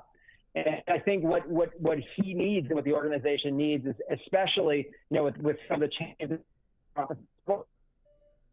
around them. And if they do, they've got some insanely talented people in that organization, and they're going to take the football and they're going to run with it. I promise. These are the people that are battling for it behind the scenes every single day. They're trying to put things in front of the Chronicle. They're trying to put a positive spin on something negative that might make it there. They're doing this battle every single day. And if the fans of the Dynamo give them anything to play with, I promise you that the Houston sports areas would love to cover another team. And I can promise you that the Dynamo front office is incredibly well positioned right now to be able to take advantage of it. But they need, and it's hard for them to say this, so I'll say this offices before, the more the fans rise up around it, the more ante that they give to that front office, the more you're going to see these battles get won. And to the point I think both you and I have made, it's not going to take a lot to be able to do that. They just need a little bit of consistent improvement, and you are going to start to see them start to win some pretty big battles. If the team's performing on the field, the fans are engaging with the content that's being put in those places, this is a very talented front office that they have right now, and they are going to do some very serious damage if they're able to wiggle their way in at all. And so I would say, every fan, rise up, comment, write to all the people, write to the places. It's not going to take a lot to push this wall down, especially with the way both of these teams are performing on the field right now. This could be a really cool moment in the history of the Houston Dynamo, the backstretch of this year for both the Dynamo and the Dash. Yeah, absolutely. And I mean, I've mentioned it on this show a few times that this. Did you just lose him? I think. Hold on. Let me call him back. That's fine. I feel like this season, though, it don't worry about it. If you can't get him, you can't get him. He may call back on his own. There we go. Brad, you there? Hey, I'm back. Okay. All right. So one of the things that I've kind of said repeatedly on the show, especially this season, is this season just feels different. It feels like there's a more concerted effort from the Dynamo fan base to be more involved. And it's not a significant effort. I'm not talking about all 18,000 fans or all 16,000 or 14,000, but it feels like there's a couple of hundred fans that are trying to get more engaged. They're trying to be more involved. They're trying to find ways to help improve and help create some additional areas of opportunity for the front office. And I want to take a moment to give a shout out to the change that has happened with John Walker coming in and Deanna Witter coming in. There's a different feeling around the front office right now. And they're being very proactive. And, I've made this point a couple of times. I even made it earlier on the show, and I'm going to make it with you on the line because I think you'll appreciate this. If the front office makes if they do some of those things that have been asked to be done, which they have at this point, then it's on the fan base to meet them halfway. If you're going to bitch, moan, and whine that, they're doing these things wrong, and then they go and do those things right, it's on you to go, okay, cool, they've done those things right. Now I need to support them, not complain about more things. You can't whine about everything. You have to be willing to accept that they can do things right. It really is okay for them to do things right. And there are some fans out there, longtime fans, that are just anything that the Dynamo front office does, it doesn't matter. It's always going to be wrong and always going to be bad. And I go ahead. I was going to say, just to reinforce this point, listen, I've not only just been around soccer, but I've been around professional sports for, it's getting up there now, so I don't want to name the number of years, but I can tell you two things. I haven't heard a bad word from anyone that I know, especially around the NBA circles, about John Walker. I don't know John personally, but I do. I've known Deanna personally for about 5 or 6 years now. And when I heard that she was coming here as the chief revenue officer for the Houston Dynamo, that is a monster get for the organization. And I think one thing that it says is, I got a chance to get to know the ownership group. They care so far beyond, I think, some of the credit that they've been given over time. And I think hiring in people like industry leaders like John Walker and Deanna should really show the commitment that this ownership group is making to making this thing a success. And it's not going to turn around overnight. It's not going to get changed overnight. But I believe that with Wilmer as the coach, and with the ownership group in place, with the changes that's been made in the front office, with the quality of the people that are still remain in the front office, if the fans, and again, I agree with it, it's got to be 50-50, but the organization's got to be able to go out and bring some of these people back. Sure. I think that there's a really, really good story to happen at the end of this year. That could be really, really cool once everything starts working. No, absolutely. And I was excited when I kind of had an opportunity to read over who John Walker was, because I didn't know him before this. I had no idea who he was. And then I had a chance to kind of read his resume. And one of the things that resonated with me with bringing John Walker and Deanna Witter is that they went outside the comfort zone of people that know MLS. And they're going after, and it feels like they're going after the market, because this in Houston is an untapped market when it comes to soccer. It's not the traditional soccer fan. They're going after they want to honestly push a little market share away from some of the other clubs, other teams that are not soccer related. And I'm totally proud and totally on board with that, but they're approaching it differently. It just feels fresh. It feels new. It feels lively, if that makes any sense. I'm very excited, and I've been excited, and Edson will attest to this. I've been talking them up since day one. Yes. Of what that really signaled to me from a perspective of the Dynamo, and you just helped echo that sentiment and affirm some of the things that I had kind of gathered myself, which is that this ownership group has basically said to the fan base, whether they realize it or not at this point, they will at some point, but that, hey, this is how committed we are. Like you said, we're going to bring in top leaders of industry, and we're not talking about just the industry we're in. We're talking about tiers above our industry. The NBA is not MLS. Yeah. The NBA is above and bigger than MLS, and we're going to bring in a guy that is well known in those circles to turn what we're doing here into that as much as he can. And we're going to bring in Deanna Witter, who in her circle of influence, same thing, absolutely a master of her industry and what she does. And we're going to bring her in to take that role over and to run with it. And I know my passion is coming through right now because I'm so excited for this. But to me, that's what this fan base needed, was that signal from the front office that we want to change for the better, from the ownership, that we see that there are areas that we can improve, and we're going to be different. We're done being this kind of static team that's going to do things a very specific way and not really shift and change.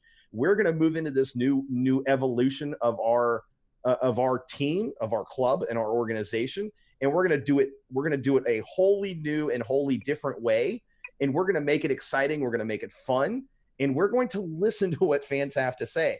I can't tell you the number of times that was said before. We're going to listen to fans. Here's a survey so fans can fill it out. We're going to listen to feedback. And then nothing. Nothing would change. And then John Walker and Deanna Witter come in and they say the same things, but immediately after they get feedback, they're making changes based on that feedback. They're listening, and they showed it.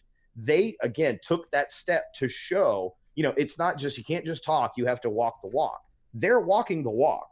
And so it's on the fan base, and that's why I'm so adamant that we need to get engaged as a fan base. We need to find ways to help pull that local media coverage in, because like you said, they as an organization are poised to absolutely own this market when it comes to soccer. And I honestly think at the very least, compete with the NBA and the MLB coverage as the team continues to evolve and improve. And it's going to take 10 to 15, 20 years, but it's something that it takes time, but they're poised to be able to do that if we make the effort to show local media that this is something we want to consume, and that there's enough of us that want to consume it on a regular basis, that you should make shows about this stuff. You should set time aside to cover this. You should put an article about this out every so often, because we'll consume it. We'll find ways to consume it. We have to be a hungry fan base. And I just feel like this fan base is at that precipice where they are, they're getting to the point where they're getting hungry again. I think they were hungry in 2006 through about 2010, roughly right around that period. And then it kind of just plateaued a little bit. And I feel like now that hunger's starting to come back. We've got a team that is explosive offensively, really entertaining to watch, some really big personalities. And we've got a front office that's engaged and that are going about it differently. They're going about it and it feels like, I mentioned it feels fresh. It feels youthful, if that makes sense. Like they're approaching it in a way that they're targeting as much as anything else. They're targeting the hip crowd. That's what I'm looking for. The hip crowd. Pardon my old man language. But it just feels like they're targeting as much as anything else. They're trying to make it cool, the experience to be cool for anyone who goes, but especially for the younger audience. And I'm all about that. Like, I'm all in on that. I think it's amazing. Anyways, I know I just rambled, but it was amazing. And thank you, Brett. And, anyways, no, you're good. Listen, let's just, I think one of the important things is to take a step back sometimes, and it's easy to be frustrated. The success stories that the Dynamo have been, like, let's just call that version 1.0, is really strong, right? They won MLS Cups. They got a new stadium built. Like, there were so many positive things that have occurred, between the introduction of the franchise and, let's call it 2017, 2018.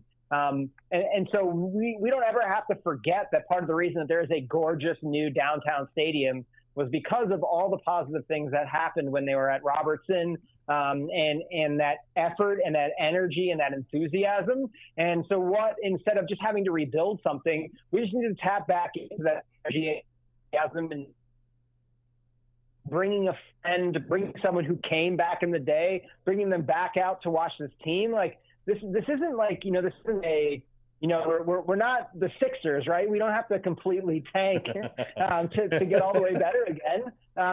This is an organization that has the right people in place, that is starting to put the right players on the field and is investing in the players on the field, and investing in the right way on the players on the field and reinvesting back into the academy.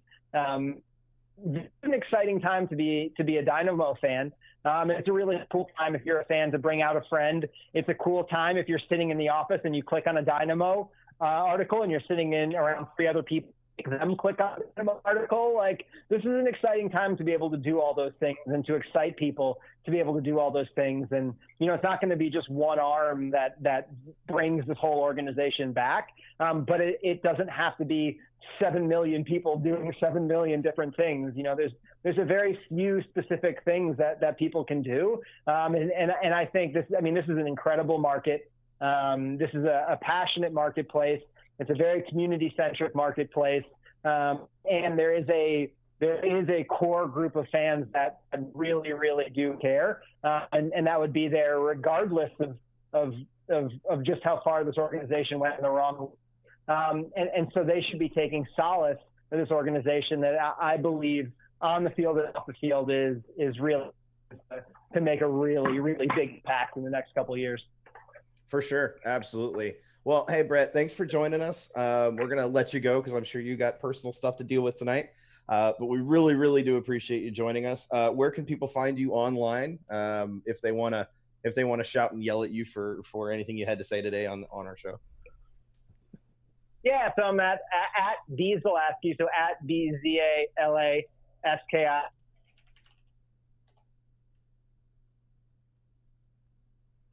.com. Which is a website written for executives in sports business. So any one of those places, by all means, give me a check out. And you threw my Twitter on before, and so if anybody else wants to follow me off that, I'd be appreciative. Thanks, guys. Absolutely. Hey, thanks again, Brett, for joining us. We do appreciate it. You got it. Yep. Have a good one, Brett.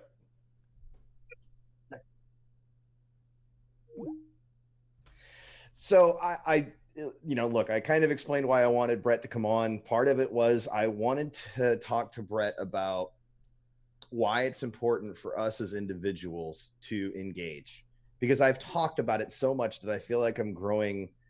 I feel like I'm growing a sign out of the back of my neck that says engagement, engagement, engagement. But there's a reason that I'm pushing for people to get more engaged. There's a reason I'm pushing people to get more involved, because if it's 10, if it's 15, if it's 20, if it's 25, if it's 50, whatever that number is, it starts there. You know, we talked about it in preseason. It starts with that number. You guys in chat, you're that base. You're that hardcore base that he's talking about. Yes, there are other hardcore individuals out there that are part of watching the show. They're on Twitter. Web Tilton is one of them. You know, they're on Facebook. They're in big soccer. I don't know why people go there anymore. They're on Reddit. You know, they're in the Dynamo Discord. They're tweeting, texting, or they're texting each other, whatever it is. Instagram. You know, there's a hardcore base there though. And I think that base is strong enough and big enough and connected enough now that that base can actually do some serious damage and make some serious headway when it comes to local media and local coverage of the team. And so I'm encouraging you guys that are listening, and those that are watching and those that will be listening later or watching later, I'm encouraging you guys to take 15 minutes each day, just 15 minutes. Find a Dynamo article, find an MLS article, find an NWSL article, find a Dash article, find an RGV Toros article, find a USL article, find a US Women's National Team, US Men's National Team, USSF, find a CCL article, find a UEFA Champions League article, whatever it is, soccer content for 15 minutes each day. Find some soccer content, tweet it out, share it out, and like it. You know, find it on social media, like it on social media, share it out, and just use your voice that you've created on your social media accounts and your social media platforms and share that content out. And in the same way, if you find a really cool article during the week, I want you to save that and I want you to post it in our YouTube chat as we start the show, because I want those to scroll on the screen at the beginning of the show so that those that are tuning in later have an opportunity to go check those articles out as well. And we will copy those links down and we will tweet them out ourselves. I want to see us doing everything we can. 15 minutes a day is not a lot, guys. I'm not asking for an hour. I'm not asking for even half an hour. 15 minutes each day when you can. Obviously, there's sometimes you can't. But take the time to find some content, soccer content about local Houston soccer preferably, and share it out on your social media platforms. You know, share it with your coworkers, share it with your family, with your friends.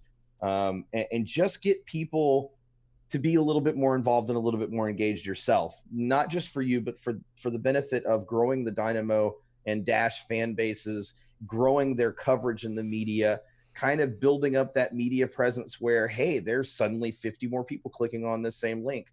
Holy crap, there's an audience for this. I need to do more of this. And a shout out to Darby for getting involved and becoming a writer for MLS Female. Guys, share her content, tweet it out, share it out on Facebook, on Twitter, on Reddit, wherever. Give her some love because she's doing work writing up about the Dynamo after every match. And that's incredible. And we need to support that where we can. I'm going to tie this into another thing too. If you know somebody who is a diehard Dynamo fan and they've done journalism in some way, shape, or form, especially written journalism, there is an opening right now with Dynamo Theory for a managing editor. They call it a site manager for the Dynamo Theory SB Nation fan blog for the Dynamo. They need a site manager. It is a part-time paid gig.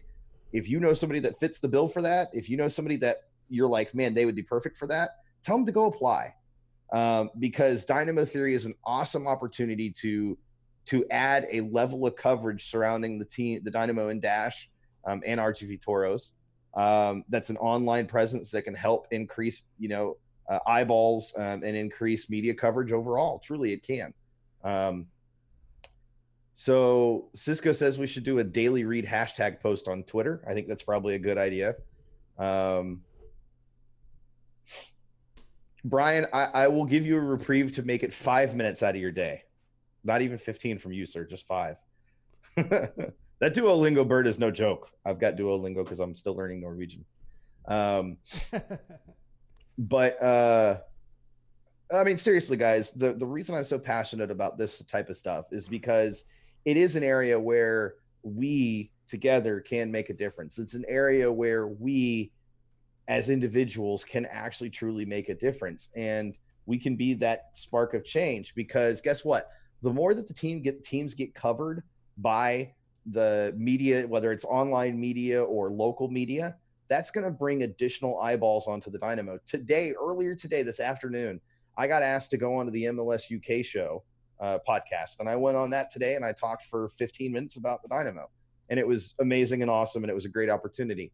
And so I just encourage you guys to take the opportunities. The other thing I'm going to encourage you is, if you listen to, whether it's Glenn's show, which I know he goes on Tuesday nights, so probably not, at most of you don't listen on Tuesday nights, but if you listen to his podcast or you listen to his Wednesday show, call into his show, give him the opportunity to talk Dynamo or Dash. I promise you he wants to talk Dynamo and Dash. Not so much RGV Toros, but Dynamo and Dash. Like Cisco says, our circle is large enough to make a difference. And I truly 100% believe that. And that's why I'm being so pushy about some of this, is because I believe this circle is large enough to make a difference. And I want to see it make a difference, because I want to, at the end of the day, I want to see the Dynamo fan base grow, so that in 20, 30, 40, 50 years, I could look back when I'm an old grandpa, I could look back and I could admire that I was a part of the group that helped the Dynamo grow into what it becomes. I want the Dynamo to grow and become a Tigres. And if that's going to happen, it starts with our circle of influence, our circle of, our people, our group. It starts with us being consistent and being committed.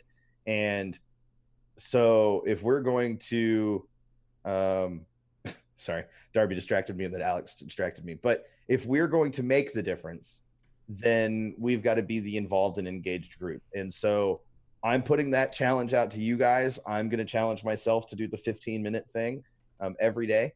And I'm going to up it for 30 minutes for myself. And trust me, that's a lot of time for me to be searching for Dynamo and Dash articles. But I'm going to do it. So with that being said, we still have 24 minutes. So, hey, guys, guess what? Now's the part where you guys get to prove you're going to be involved and engaged, and you can call into the show. We have 24 minutes. That means I should only need 2 calls. So I need 2 callers. The number is 956-622-5977. Call into the show so we can talk some Dynamo, Dash, any local soccer you want to talk about. Brazos Cavalry, if you want to talk about that. Cavalry. Yeah, it's cavalry. Edson, are you still there, or did you drop off? No, I'm here. So I do want to take the time right now to invite you all. So this Saturday, May the 11th, the Dash are going to be playing away. There's going to be a Houston Dash versus Utah Royals watch party at 2:30 p.m. at the Phoenix on Westheimer with the Bayou City Republic. So if you guys are free that afternoon, which I surely am, so I hope to see a lot of y'all there at the Phoenix for the Houston Dash versus Utah Royals watch party. Once again, it's at 2:30. That's on Sunday. That's on Sunday, sir. Okay, then this thing is wrong. Jake can confirm for me, but I'm pretty sure that is Sunday. This is straight from the Bayou City Republic Twitter. This isn't me just talking. But I'm going to, it is Sunday. We'll verify it and we'll tweet it out because I'm pretty sure it's Sunday. Yeah, I shall double check right now. I will throw it out there that it looks likely that Texan Army's watch party will be joining up with the official It's on Saturday. watch party. It is on Saturday? Yes. Okay, good. It's on Saturday. Awesome. So you can go do that, and then you can do the Dynamo watch party. So the official Dynamo watch party is going to be out at Twin Peaks on Darby can give me the location because I don't have it off the top of my head. I think it's 59 and somewhere else, 59 and something. So if you guys can make it out for that, do that as well. Also, let's throw out this as well. Keep in mind, if you make it out to those types of events, if you can be involved with those away watch parties, that helps them grow. That helps Dynamo see the benefit in doing more of those away watch parties, and they will do more of them. And they will make them bigger and better and more awesome. They'll get players that are injured or players from the Dynamo or the RGV that are signed to MLS contracts. They'll get them to be available when they can to go out to those watch parties, like an AJ De La Garza when he was injured with his knee injury. Saturday confirmed. So yes, it is Saturday. Edson. My apologies for trying to say you were wrong. It's been a long show. No phone calls from anybody. Like, what's up with that, y'all? Guys, if you have not watched last night's live stream, after this, go check it out. 3.5 hours filled with FIFA nonsense with RGVFC. It was pretty fun. I know Alex, you were there. Alex Centeno was there watching. If you guys love FIFA and you love the Toros, go ahead and check it out. So basically, we have the Toros playing in EFL League 2. So we're building our way up into into trying to make it to Premier League and hoping into UEFA Champions League in the future. And it's pretty fun. And a couple of players have actually liked it from RGV. Yeah. So. Jake makes the mention you never know who from the Dash organization may pop into that Dash watch party. Same thing with the Dynamo. You never know who from the Dynamo org may pop in and watch and join the watch party. But if it becomes a big deal, trust me, it's going to be a pretty big deal. And I get it, Jake. No worries. I'm feeling the sinus pressure right now from the storming outside, which I wasn't feeling 15 minutes before the show, which I think is funny. Like timing wise, it's just fantastic. Let's see, Edson. What else? Hold on, I got a list of things that I wanted to talk about. Shut up. Tottenham are only down a goal. Liverpool put 4 past Barca today. So to say that Tottenham are still in it is absolutely an understatement. Yep. Especially against Ajax, who are a team that have been known to concede goals, although they are a absolute stalwart at home. But I do think that the Tottenham team that they faced last week is going to be very different than the team that they face this week. Yeah. But time will tell very shortly. Did anybody see that fourth goal for Liverpool? That was just utter genius. I unfortunately had come upstairs so that I could prep for my time on MLS UK show and therefore missed it. But I saw it on Twitter, so I was able to watch a video of it on there. So I didn't miss it. I just missed it live. But it was still, it was an incredible goal. It was very, very stupid of Barcelona, but that's neither here nor there. Good. Darby says, our Wi-Fi is too taxed with both streams and signal on my phone is struggling with the storms. I get that.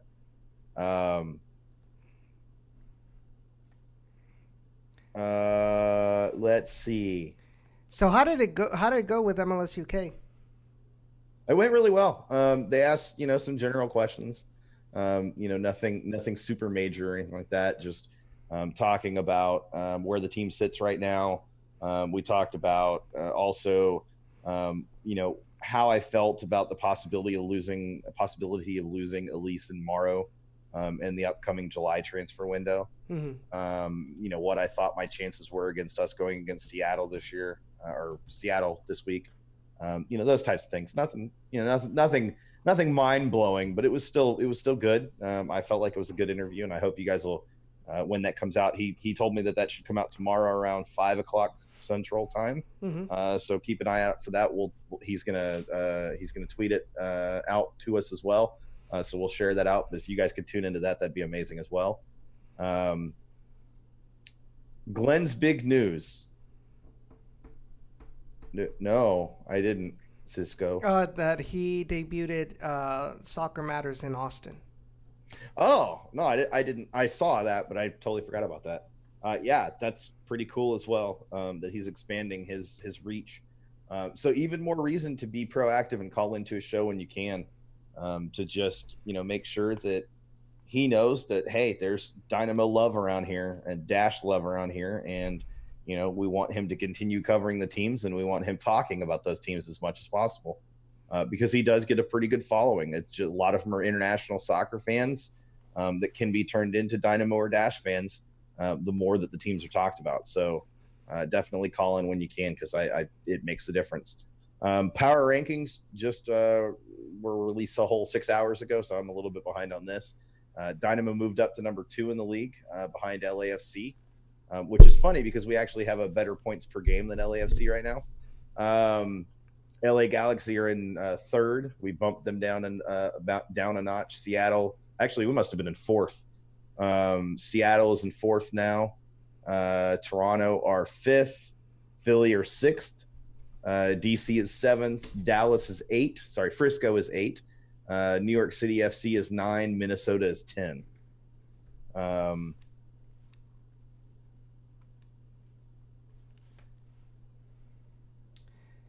So that's out there. Definitely retweet that. So, I remember was watching the MLS. I forgot what that show that is called, when they usually do like after games with Andrew Wiebe, Kalen Carr, and some other people. And they raised the question, because it was live on Periscope, and they raised the question about the Dynamo and Philly. They were like, well, which one do you think is going to be more, or is going to continue to be in this step, how they're doing in their performance at the end of the season? And I swear, like, most of them just said Philadelphia Union, because of Marco Fabian, because they're playing in the East. They say that they feel that the East is a lot easier than the West. Well, it is. I mean, if you look at the standings in the East, it's a lot easier to be a better team in the East than it is in the West. And if you're in the East, you face Eastern Conference teams twice. So you have an added advantage there. I just want to throw this out there, guys, because this is kind of important. The Power Rankings article from MLS's official site, not the Dynamo website, the title of the Power Rankings article is "How High Did Houston Dynamo Climb?" Why is that important? Because I want to talk about this, because we just talked about this with Brett.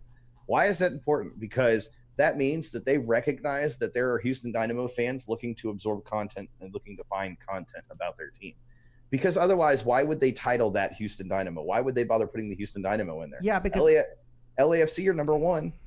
Yeah, because all of that, what the topic of your title, all of that goes in through your SEO, your search engine optimization.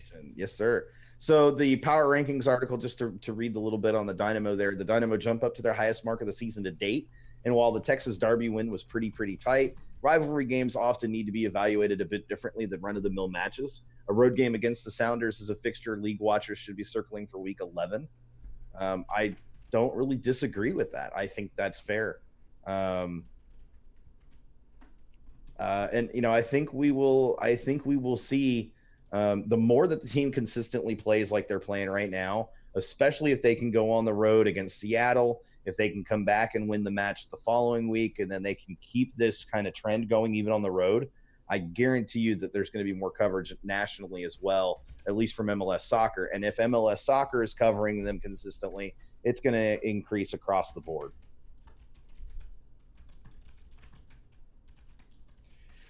Edson, Brian asked why you don't put the chat on the screen anymore. I was just gonna write it on the chat, but that's because OBS does not have a YouTube chat script like XSplit had. That's why it's not displayed anymore on screen. It is possible to do it, but I would have to do some coding, which I don't have time for. Yeah, no, not even. Cisco says, I've seen comments on Facebook Weekly about how we were ranked too low from Dynamo fans. I mean, I get it. Like, I've looked at it the last couple of weeks, and I've been like, how are the Dynamo ranked 6th and 7th? For the first few weeks when they came out and absolutely tore the league a new one. And look, I mean, we're 8 matches into the season from our perspective, and we're 6-1-1. We've lost 1, we've drawn 1, and we've won 6. There are no other teams that actually have a record like that. Points per game, we have it right now. We have the best points per game in the league. We have the best points per game in the West.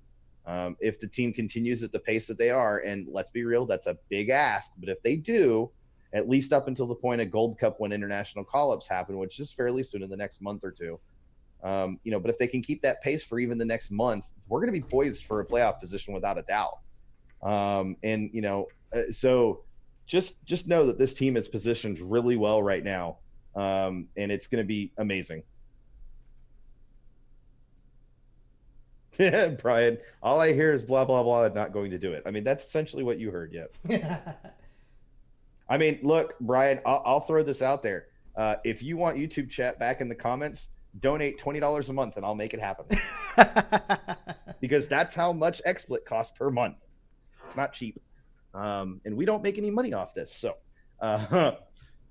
But seriously, that is something else as well. If you guys love the show, then please support us however you can, whether that's sharing, liking, retweeting, tweeting, Facebook liking, even though we don't have a Facebook page. Yeah, we do. Oh, do we? Yeah. Is it actually used? No. Okay, well then there you go. If someone wants to become a Facebook admin for us on our Facebook page and run that for us, I mean, I would be totally down for that. Just throwing it out there. Only thing Cisco says, only thing that makes LAFC stand out right now is the amount of goals they score. I would say even that is kind of questionable. They just drew Chicago 0-0. So say what you will. Cisco says, where does that money go? Right now, I actually don't know. I have not seen a penny of that money. Edson's saving it in a savings account. Yeah, it's being saved. It is going to go towards stuff that we want to do. It is going to go to various things. But ideally, we want to, if we can start making roughly $20 a month, actually, what is it, like 24 a month after taxes? 20 a month. We'll do XSplit because that's how much it costs, and we really do prefer using XSplit. It is a lot easier to use. Correct me if I'm wrong on that, Edson. It's you know what I like about OBS? It doesn't take up a lot of resources from the computer like XSplit does.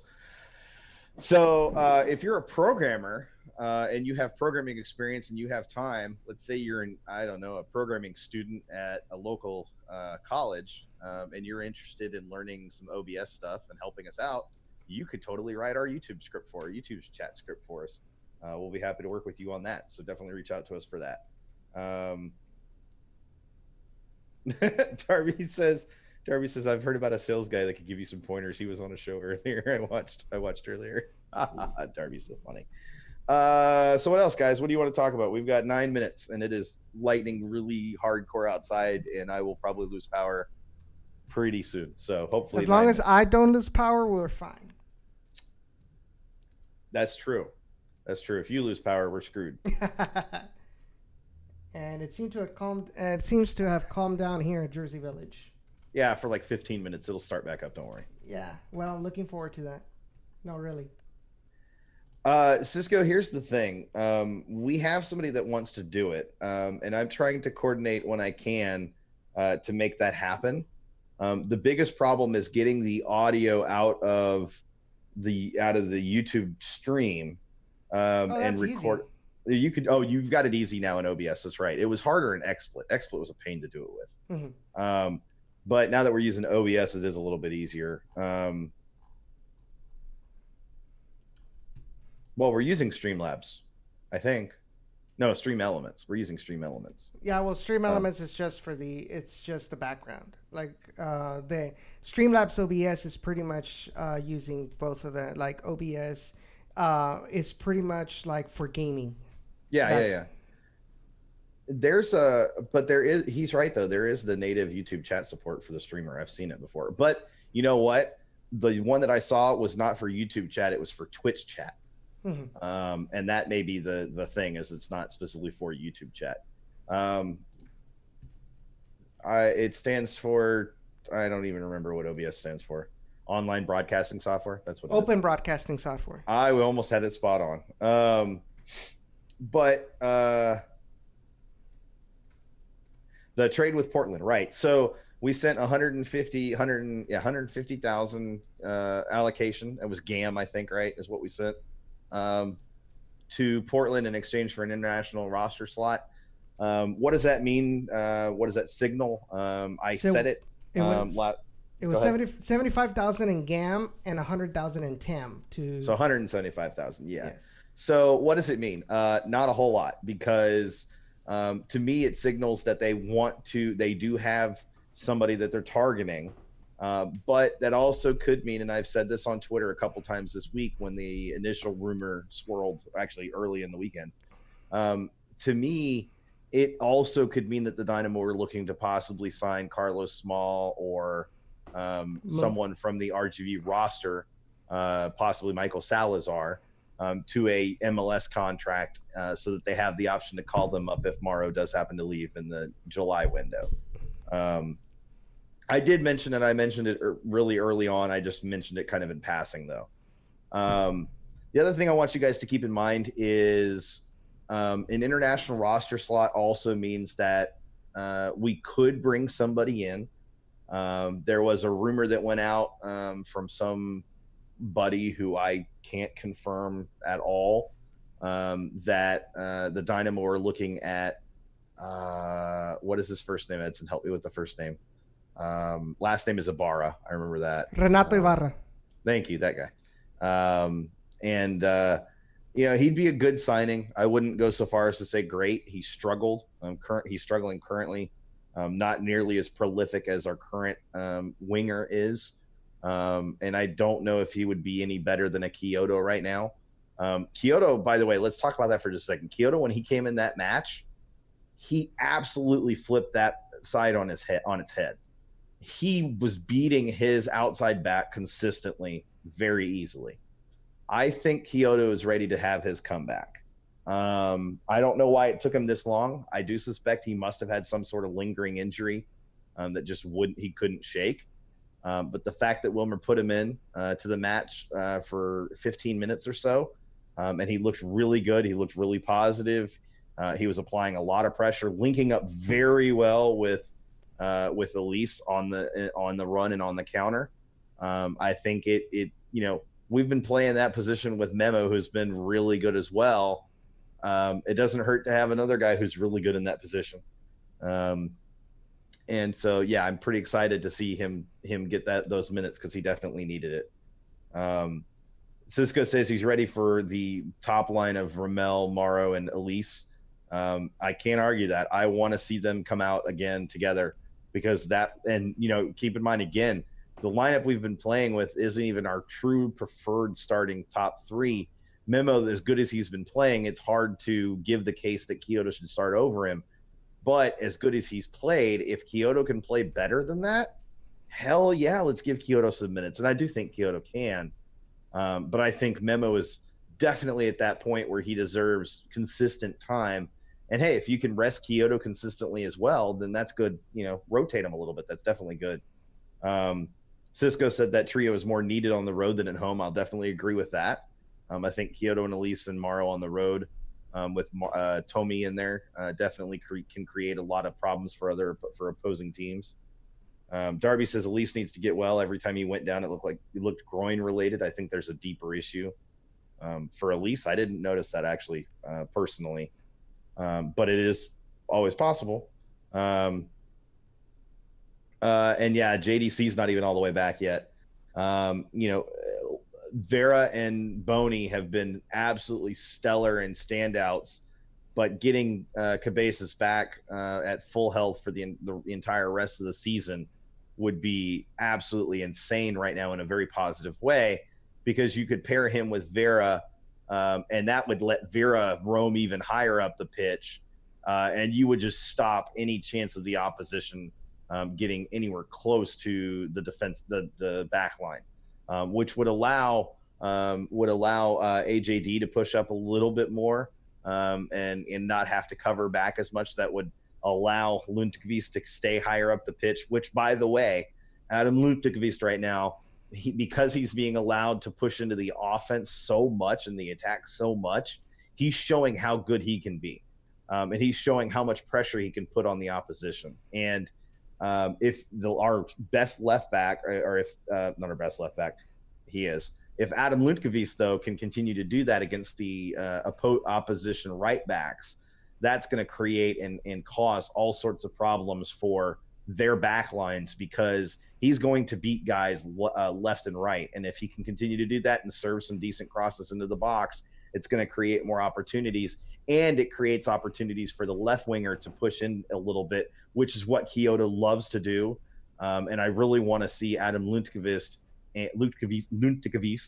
and Kyoto play consistently for an entire match, maybe even 3 to 4 matches in a row, because I promise you it would be absolutely amazing what those two could do. And what's interesting about that, and let's go ahead and kind of talk tactically before, because some people out in their interwebs are complaining we don't talk enough about that. One of the interesting things I see with Lundqvist moving up on the pitch and helping out in the attack, you take a look at Matias Vera, and every time either AJD or Lundqvist move up and help out in the attack, you see Matias Vera go back and kind of fill in that center back role, and then maybe Figueroa kind of moves up a little bit more out there to cover for Adam Lundqvist, and it's worked out well so far. And like you mentioned, it gives Lundy the what's the word I'm looking, the confidence to go up there, because he doesn't have to worry that if I mess up, if I lose the ball or the cross doesn't get to its intended target, there's somebody back there that's going to cover for me in the case of a counter. So we're not gonna be I'm not leaving the rest of the defenders out in the open. Yeah, no, it's a good point. I think tactically, I read an article on it earlier this week actually, because it was really interesting to me, talking about how the Dynamo have been so good. One of the reasons is the left side tends to be the one to push up for the attack, allowing the left winger to slide into the middle a little more, because Elise likes that area out wide on the right-hand side. AJ stays back.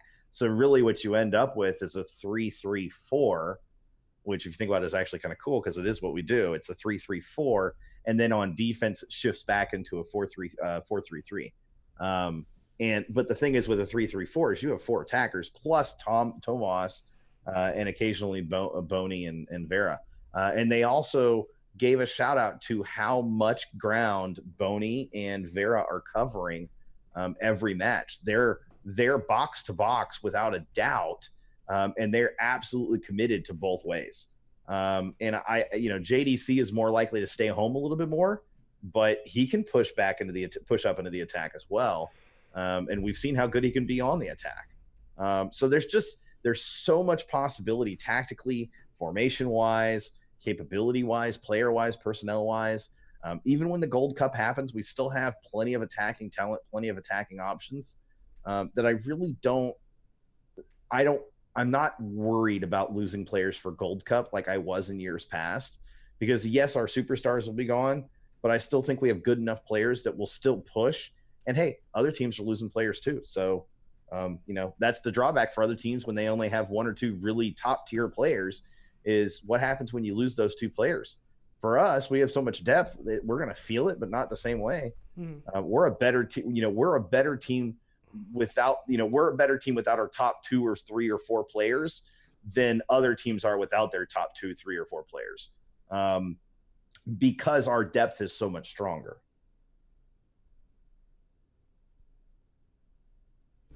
Cisco says, one thing that's crazy about the Dynamo is that I hardly ever notice how little our possession is, because we do so well with the possession we do have. The Dynamo had possession in the 30s over the weekend. A lot of that stems from the fact that we go up early because we pressure so much so fast right out of the gate, that we have that lead. And so we push hard early and then slow down just a little bit to catch our breath. And that's when other teams get possession. And what happens is once we score 2 goals or 3 goals, other teams start to push higher up because they don't want to concede another goal, and because they know they need that goal, that they need another goal to catch up. Excuse me.